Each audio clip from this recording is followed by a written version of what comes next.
नमस्कार, मैं हूं सौरभ त्रिपाठी। आप देख रहे हैं India news Uttar Pradesh Uttarakhand. Bulletin की शुरुआत बड़ी और अहम खबर से करते हैं। लखनऊ से बड़ी खबर है, जहां पर योगी सरकार का बड़ा फैसला। इलाहाबाद हाई कोर्ट के आदेश के बाद अहम फैसला। पुलिस रिकॉर्ड से जाति के उल्लेख पर रोक। तो मुख्य सचिव दीपक कुमार ने जारी किया आदेश। जाति आधारित रैलियों पर भी लगा प्रतिबंध। एफआईआर में भी जाति का नहीं होगा उल्लेख। सार्वजनिक जगहों पर भी जाति के उल्लेख पर रोक। सार्वजनिक दल नहीं कर सकेंगे जाति आधारित रैलियां। वाहनों साइन बोर्ड से हटाए जाएंगे जाति आधारित संकेत। तो पुलिस नियमावली एसओपी में भी जल्द होगा बदलाव। ये बड़ी जानकारी है। तो ये बड़ी जानकारी आपको बता रहे हैं कि इससे पहले जो अपने वाहनों पर नाम लिखवाकर अपनी जाति लिखवाकर भौकाल बनाते थे, वो लोग ये जान लें कि अब भौकाल उनका काम नहीं करेगा। अगर भौकाल बनाएंगे जाति दिखाकर तो कार्रवाई होगी। तो पुलिस रिकॉर्ड से जाति के उल्लेख पर रोक। तो जाति आधारित रैलियों पर भी लगा प्रतिबंध। ये बड़ी जानकारी आपको बता दें कि मुख्य सचिव दीपक कुमार ने जारी किया आदेश। इसी खबर पर ज्यादा जानकारी के साथ अभिषेक सिंह मेरे साथ मेरे सहयोगी जोड़ रहे हैं। अभिषेक, जात आधारित रैली अब नहीं होगी। गाड़ियों पर जो लोग जात लिखकर भौकाल बनाते हैं, कुछ लोग लिखते हैं ब्राह्मण, गुर्जर, तमाम तरीके की जाति लिखी रहती है, लेकिन अब ये सब नहीं चलेगा। अब जो लोग लिखे होंगे उनको हटाना पड़ेगा। क्या अपडेट है इस मामले को लेकर, बताइए। माध्यम से जो जाति विशेष शब्द हैं या जो जाति दर्शाने वाली बातें हैं, वो सारी बातें एफआईआर में भी नहीं लिखी जाएंगी अनलेस एंड अनटिल, यानी तब तक जब तक वो एससी/एसटी एक्ट के मुकदमे ना हो, उसमें फर्द में इस बार में डिटेल होगी या चार्जशीट में होगी। लेकिन जाति जहां पर आती थी वहां माता पिता का नाम या पिता का नाम होगा बनिस्बत जाति। इसी तरह जी जाति सूचक चीजें लिखी जाती है, उसको अब पिता के नाम या माता के नाम से जोड़ा जाएगा। और इस तरह से ही जातिगत आधार पर रैलियां या जनसभाएं या इस तरह के जातिगत प्रचारों को भी पूरी तरह रोकने को लेकर कोर्ट की तरफ से यह आदेशित किया गया है। राज्य सरकार इसको लेकर स्टैंडर्ड ऑपरेटिंग प्रोसीजर बना रही है और जल्द ही इसको लेकर राज्य सरकार बाकायदा एक एसओपी लेकर आएगी, जिसमें इन सभी चीजों पर रोक होगी और जातिगत वैमनस्यता ना फैले, भेदभाव ना फैले। इसको लेकर इलाहाबाद हाईकोर्ट ने फैसला दिया है। बिल्कुल अभिषेक, अगर क्या आपको लगता है कि लोग मान जाएंगे इतनी जल्दी? क्योंकि लोग अपनी जाति को दिखाने में इतना ज्यादा, आजकल आप भी सड़कों पे जाते होंगे, वाहनों के पीछे बड़े बड़े मोटे मोटे शब्दों में लोग लिखवा कर चलते हैं अपने अपने जात के बारे में। क्या लगता है कि ऐसे लोगों पर लगाम लग पाएगी? इतनी जल्दी मान जाएंगे लोग? देखिए सौरभ, कानून बनता है, कोर्ट की तरफ से आदेश होते हैं या इस तरह की कोई भी कानूनी तौर पर चीजें की जाती हैं, तो सीधे तौर पर लॉ अबाइडिंग एजेंसीज इस बात को सुनिश्चित करती हैं कि वो इन तरह के कानूनों को इम्प्लीमेंट भी कराएं जनता से। और जो बात है गाड़ियों पर लिखवाने की, इसको लेकर योगी सरकार पहले ही सख्त रुख दिखा चुकी है।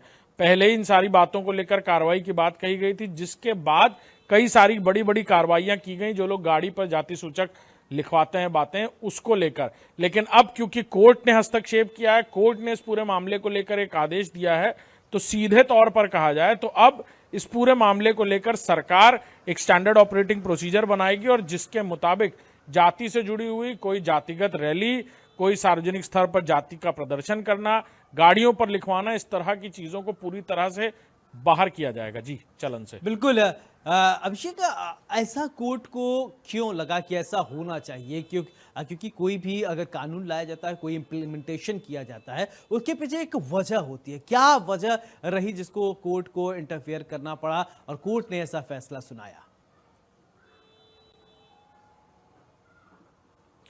देखिए, बीते दिनों इलाहाबाद हाईकोर्ट में इस तरह के कई सारे मामले पहुंचे थे और कोर्ट ने इस बात को समझा कि जातिगत आधार पर वैमनस्यता ना फैले, जातिगत आधार पर भेदभाव समाज में खत्म हो। इसको लेकर कोर्ट ने ये बड़ा लैंडमार्क डिसीजन दिया है और अब राज्य सरकार की जिम्मेदारी है कि इसे इंप्लीमेंट कराया जाए।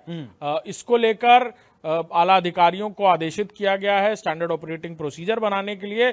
उसमें कई सारी बातों का ध्यान भी रखा जा रहा है। सरकारी दस्तावेज कागजों में जहां जाति की वजह से लाभ भी मिलता है, जाति की वजह से कार्रवाई भी होती है, जाति की वजह से कई सारी चीजें हैं जो संवैधानिक तौर पर अधिकार में है। उन सारी बातों को भी कैसे इस आदेश के इम्प्लीमेंटेशन के अंतर्गत लाया जाएगा, इसको लेकर चर्चा हो रही है और जल्द ही एक एसओपी सामने होगी। चलिए अभिषेक, बहुत बहुत शुक्रिया तमाम जानकारी के लिए। चलिए खबरों में आगे बढ़ते हैं। उन्नाव से खबर, जहां पर आई लव मोहम्मद विवाद, मुस्लिम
जो हालात हैं उन्नाव के और कल जो शुक्लागंज के हालात हुए हैं, उसी को लेकर प्रशासन के बीच हमारी मीटिंग हुई और ख़ास तौर से जो सीओ हसनगंज जो उनको यहाँ का चार्ज दिया गया है, यही हालात को बेहतर रखने के लिए माहौल ख़राब ना होने पाए और कानून को हाथ में न लिया जाए, कानून व्यवस्था ख़राब ना होने पाए।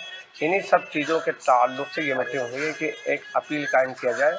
अब लोगों से अपील कायम करें कि हालात को बेहतर बना के रखें। और उनका ये कहना है कि जो आइलो मोहम्मद की बुनियाद पर कानपुर में मुकदमा नहीं हुआ है, बल्कि किसी और बुनियाद पे हुआ है, पब्लिक को मालूम नहीं है और पब्लिक हल्ला मचा रही है।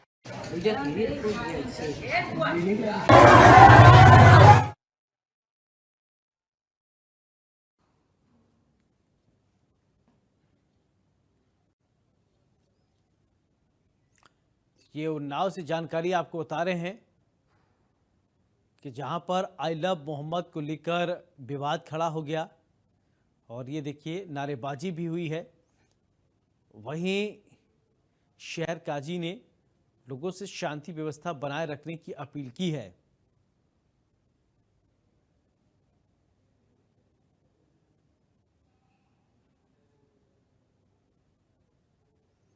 तो ये बड़ी जानकारी आप देख पा रहे हैं।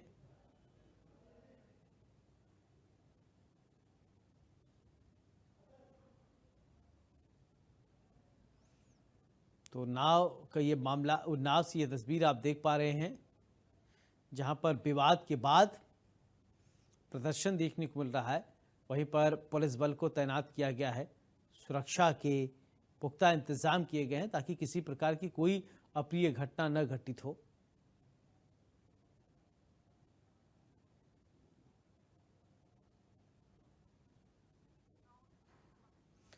इसी खबर पर ज्यादा जानकारी के साथ उन्नाव से सत्यम वाजपेयी मेरे साथ जुड़ रहे हैं। सत्यम, क्या है ये पूरा मामला, बताइए। कि शुक्लागंज का वो इलाका जो कि कानपुर के बिल्कुल नजदीक है। 5 और 4 तारीख के बीच में कानपुर में घटना हुई थी जिसमें आई लव मोहम्मद के पोस्टर कानपुर में लगाए गए थे, जिसको लेकर के हिंदू पक्ष के विरोध के बाद वहां पर बवाल हुआ। उस बवाल की जो आग थी वो कल देर रात 9:30 बजे उसकी चिंगारी उन्नाव तक पहुंची। उसके खिलाफ कुछ युवाओं ने जुलूस निकाला जिसकी कोई अनुमति प्रशासन के द्वारा नहीं ली गई थी। इसका कहीं ना कहीं पुलिस प्रशासन ने विरोध जताया, जिसके बाद जो वहां के जुलूस के लोग थे मौजूद, उन्होंने उपद्रव किया, पुलिस से बदतमीजी करी, उनकी वर्दी फाड़ी और साथ ही पथराव की भी बात कहीं ना कहीं सामने आ रही है। जिसके बाद पुलिस ने जो क्यूआरटी है उसको तैनात किया और जो तुरंत कार्रवाई करते हुए करीब 8 लोगों पे मुकदमा दर्ज किया। जिसके बाद लोगों ने उसका भी विरोध जताया और थाने पर पहुंच गए। तो इन सब बातों को लेकर कहीं ना कहीं बवाल भड़का, लेकिन आज जो स्थितियां है वो सामान्य है। जो यहाँ के सत्यम, काजी मैं हैं, शहर काजी, ये उन्होंने आपसे भी समझना चाहूंगा कि आई लव मोहम्मद से जिन लोगों को क्या किसी को आपत्ति थी जिस वजह से ये विवाद बढ़ा, या शुरुआत कैसे हुई कि अगर कोई वर्ग विशेष लिखता है, वर्ग विशेष अगर सम्मान करता है, मोहम्मद साहब को स्नेह करता है, प्यार करता है, तो ठीक है, इसमें गलत क्या था, विरोध करने की क्या जरूरत थी?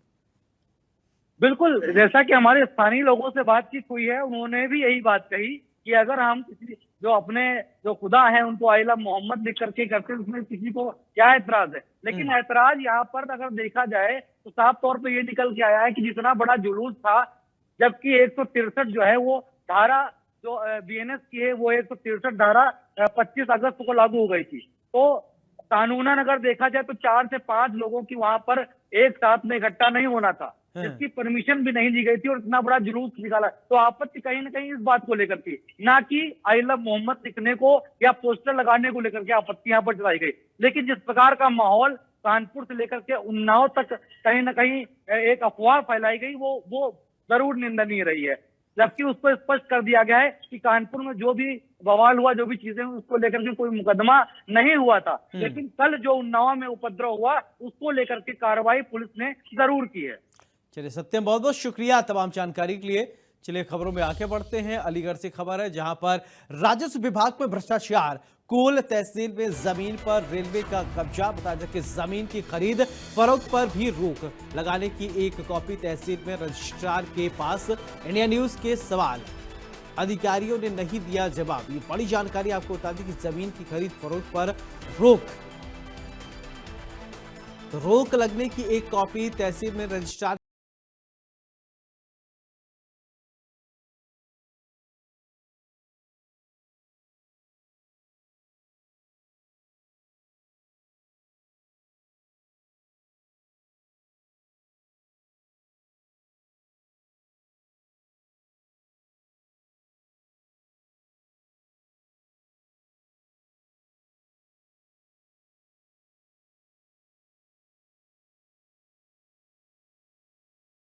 जीत करने की कोशिश की तो अधिकारी कुछ भी नहीं बोले। अलीगढ़ से ये जानकारी जहां पर राजस्व विभाग में गड़बड़झाला चल रहा है।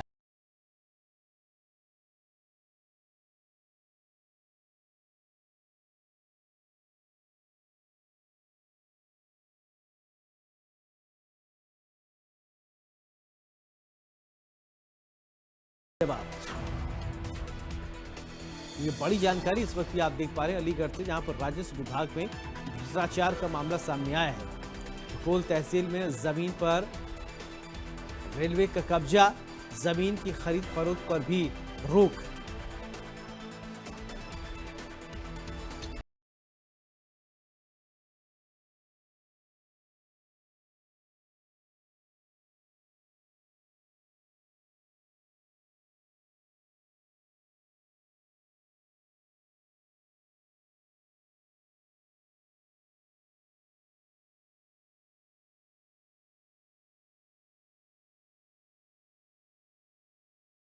इसी खबर पर ज्यादा जानकारी के साथ प्रदीप पुंडीर मेरे साथ जुड़ रहे हैं। प्रदीप, क्या है ये पूरा मामला, बताइए। देखिए सौरभ, सबसे पहले मैं आपको ये तस्वीरें दिखा देता हूँ। कोल तहसील से ये मामला जुड़ा हुआ है। इसके देखते हुए कुछ जमीन जो है कोल तहसील का एक एरिया पड़ता है समानसर, वहाँ पे एक्वायर की थी और उस पर पूरी तरीके से खरीद फरोख्त पर रोक लगा रखी है। लेकिन यहाँ के एक रजिस्ट्रार है, उन्होंने विधि करके क्या है, अलीगढ़ में वो भी कोई डिपार्टमेंट करता है। जैसे रेलवे की बात की जाए तो एक जो सूची होती है कि उन पर रोक तो है, उनका क्रय विक्रय नहीं किया जाता है, इसकी सूची जो है वो तहसील से भेज जाती है। लेकिन बावजूद इसके गलत तरीके से कहीं ना कहीं तो पैसे का जो लेन देन हो उसकी वजह से यहाँ बैनामा हुआ है। और इसको लेकर हमने तमाम अधिकारियों से बात की, उनसे जानकारी मांगी तो वो और जगह पे कह रहे हैं कि भ्रष्टाचार हुआ है और जो रजिस्ट्रार है इसने जो बैनामा करा है उसके ऊपर कार्रवाई की जाएगी। लेकिन थोड़े तौर पर बात की जाए, हफ्ते तौर पर बात की जाए तो अभी तक तो सामने नहीं आ रहा, बोलने से परहेज कर रहे हैं। लेकिन जिस तरीके से लगातार मुख्यमंत्री भ्रष्टाचार को लेकर लगातार मेहनत करते कि भ्रष्टाचार ना हो, खत्म हो जाए, लेकिन जो स्थानीय अधिकारी हैं उनकी मंशा कहीं ना कहीं मुख्यमंत्री के इस जीरो टॉलरेंस का जो प्लान है, जो इनका इरादा है, उसको पलीते लगाते हुए नजर आते हैं। यही कारण है कि अधिकारी की जब सामने हमने पक्ष लगा, ये पूरा ये मामला भ्रष्टाचार का उजागर किया, इसके बावजूद भी अधिकारी जो है कुछ बोलने को तैयार नहीं है। हालांकि रजिस्ट्रार के खिलाफ कार्रवाई करने के बाद प्रदीप, जरूर सवाल कहते हुए एक नजर ये आ- उठता है कि आखिरकार अधिकारी बोल क्यों नहीं? जिम्मेदार ही जब नहीं बोलेंगे तो फिर किससे पूछा जाए? देखिए बिल्कुल सौरभ, कहीं ना कहीं ये अधिकारियों का जो मौन है, यही वजह होती है भ्रष्टाचार की, क्योंकि अधिकारियों को पता है कि उनकी हाथ के नीचे इस तरह का भ्रष्टाचार चल रहा है। हो सकता है कि उन पर भी कार्रवाई हो, इसी वजह से शायद वो बोलने से परहेज कर रहे हैं, क्योंकि ऐसा हो नहीं सकता कि जब अधिकारियों के मामले संज्ञान में मामला है, उसके बाद में कार्रवाई करने की बात करें, लेकिन कुछ बोलने से परहेज कर रहे हैं। जब हमने एडीएम जी, राजेश का मामला बनता है, उसके बाद से तो उन्होंने ठीक है। एडीएम प्रशासन की तरफ ध्यान कर दिया। उसके बाद में जो है उन्होंने जो नगर स्टेशन उनको बोला, इसके बाद काफी चले प्रदीप, बहुत बहुत शुक्रिया तमाम जानकारी के लिए। बढ़ते खबरों में आगे, शामली से खबर है जहां पर नवरात्रि में जिला प्रशासन ने बड़ा कदम उठाया है। नवरात्रों में बंद रहेंगी मीट की दुकानें। तो शाकंभरी देवी मार्ग पर मीट की दुकानें बंद रहेंगी, नोटिस चस्पा किया है। करीब 50 से ज्यादा मीट दुकानों को दिया गया नोटिस। आदेश का उल्लंघन करने वाले पर होगी कड़ी कार्रवाई। ये बड़ी जानकारी।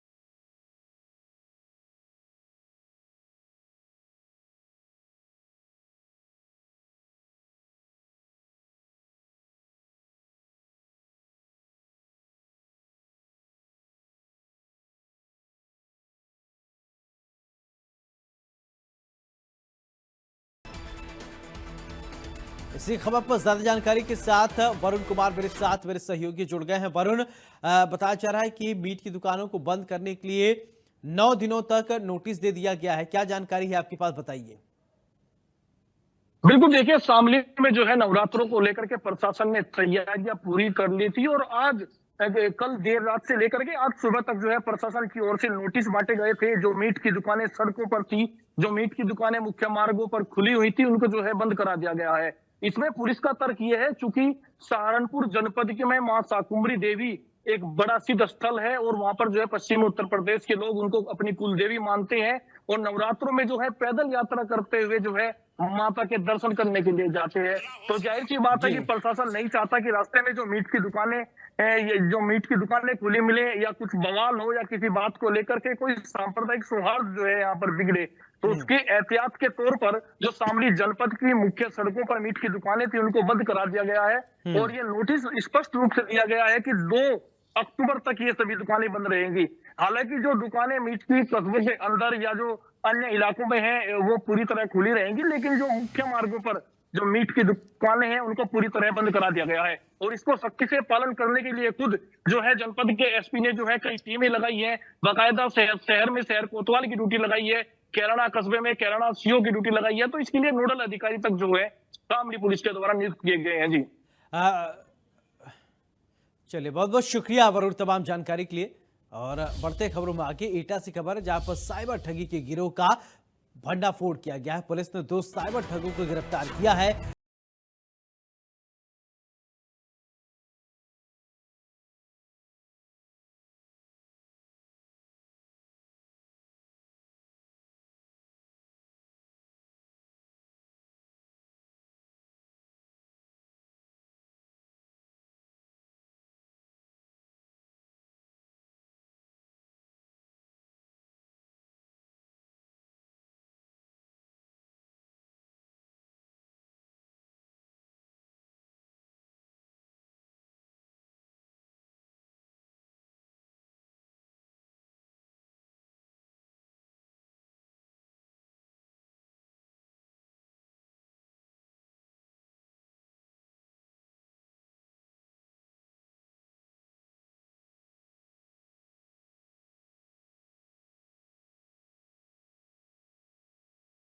पर ज्यादा जानकारी के साथ प्रमोद कुमार मेरे साथ जुड़ गए हैं। प्रमोद, क्या है ये पूरा मामला, बताइए।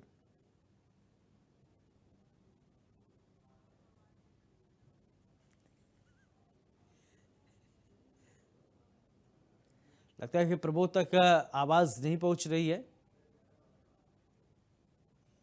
कि बड़ी जानकारी आप देख पा रहे हैं एटा से, जहां पर पुलिस ने 2 साइबर ठगों को किया गिरफ्तार।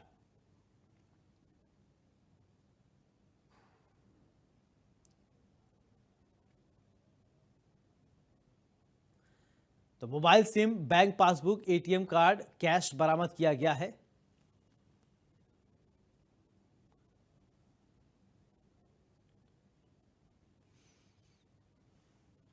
प्रमोद कुमार ज्यादा जानकारी के साथ मेरे साथ जुड़े हैं। प्रमोद, क्या है ये पूरा मामला, बताइए। सौरभ, देखिए, एटा पुलिस को बड़ी कामयाबी मिली है। 2 जो आरोपी हैं उन्हें गिरफ्तार किया गया है। ये साइबर ठगी का काम करते थे और लंबे समय से ये लोगों को ठगी का शिकार बना रहे थे। ऐसे में देखिए, एटा के कई लोगों को इन लोगों ने ठगी का शिकार बनाया था, साइबर ठगी का। और ये दोनों मूल रूप से फर्रुखाबाद जनपद के रहने वाले हैं। इसकी शिकायत वायकाता पुलिस से की गई थी। पुलिस पूरे मामले में जांच पड़ताल कर रही थी और इनकी तलाश में जुट गई थी।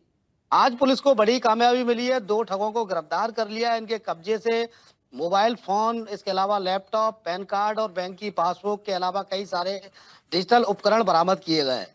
ये लोग अलग अलग तरीके से, देखिए, लोगों को शिकार बनाते थे। क्यूआर कोड फर्जी भेज देते थे उस तरीके से लोगों को। जिस तरीके से, देखिए, अब लगातार उत्तर प्रदेश हो या देश हो, देश में साइबर ठगी के मामले बढ़ते हुए नजर आ रहे हैं। क्योंकि पहले पुराने दौर में लोग अपराध जब करते थे, यानी लूट डकैती करते थे, तो बड़ा हाइड क्राइम बोला जाता। ऐसे में ये जो साइबर ठगी का मामला है, इसे आसानी से घर बैठे फोन पर लोगों को बेवकूफ बनाकर शिकार बनाते हैं। खासतौर से ये उन लोगों को टारगेट करते हैं जो गांव के बुजुर्ग होते हैं, सीधे साधे लोग होते हैं, जिन्हें जानकारी नहीं होती कि इस लिंक को खोलने से पैसा अकाउंट से चला जाएगा। तो इस तरीके से ये लंबे अरसे से लोगों को ठगी का शिकार बना रहे थे और पुलिस इन पर नजर बनाई हुई थी। यानी पुलिस लंबे समय से जांच पड़ताल कर रही थी। और ऐसे में 2 जो एटा पुलिस है, बिल्कुल, ने 2 लोगों को चलिए प्रमोद, बहुत बहुत शुक्रिया तमाम जानकारी के लिए। और इसी के साथ इस बुलेटिन में मेरे साथ फिलहाल इतना ही। नमस्कार।